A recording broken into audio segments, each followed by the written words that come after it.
Okay, so anybody here dealing with anti-money laundering? Anybody? So I can generalize the pitch as well. If front office, back office, what are people dealing with?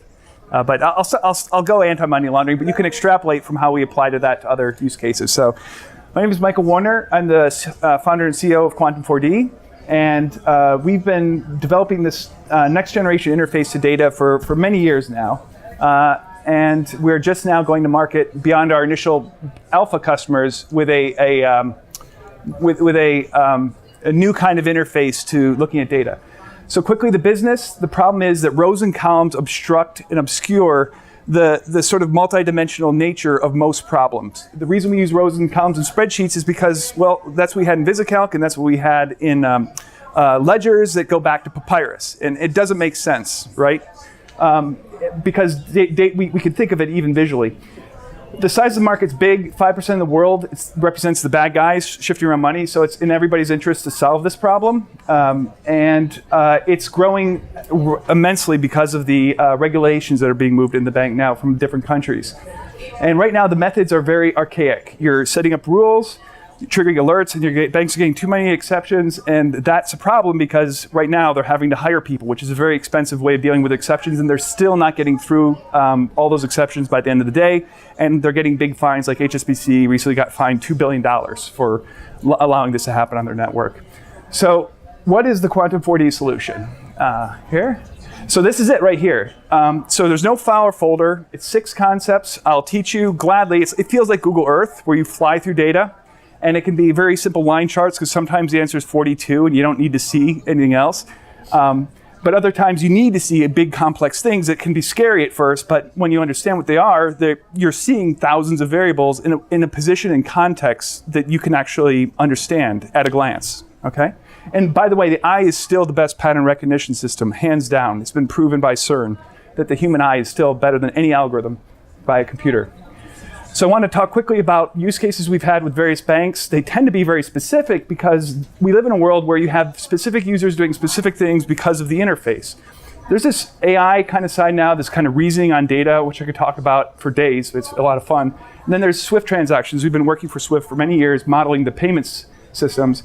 And then here's a Capital IQ output of a global bank's operations and subsidiaries, and they do it in a Word document. It's a 50-page list, completely useless if Lehman Brothers blows up, right? Because you got to pull it. This is why it took weeks to get your exposure.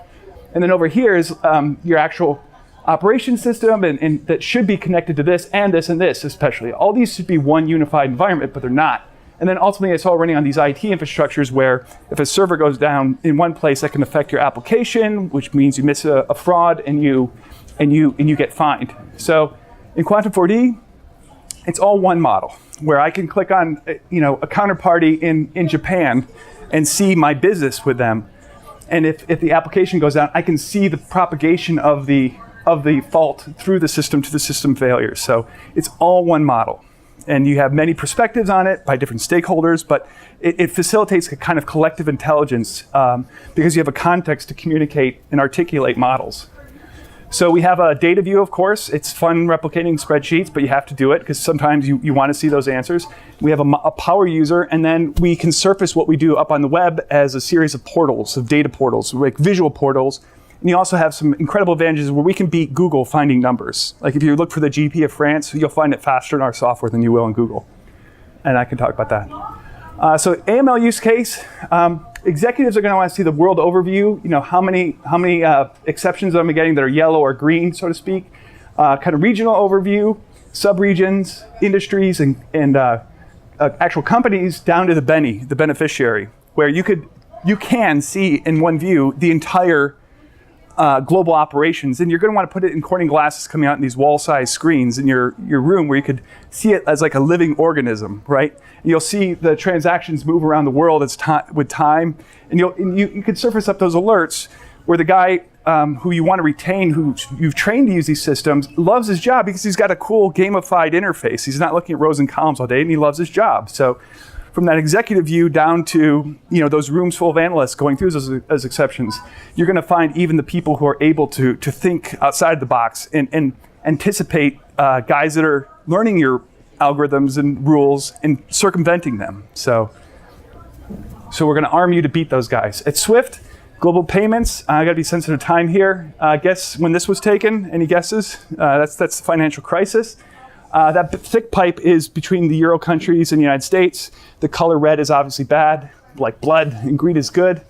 And you filter on these, of course. Like if you don't want to see the whole thing, you can filter and say, well, there was Fortis blowing up. So if you're sort of doing root cause analysis, you can really dive in and sort of interact with the data, get your arms in it and explore and discover. And all your data about any one of these countries is there with one click.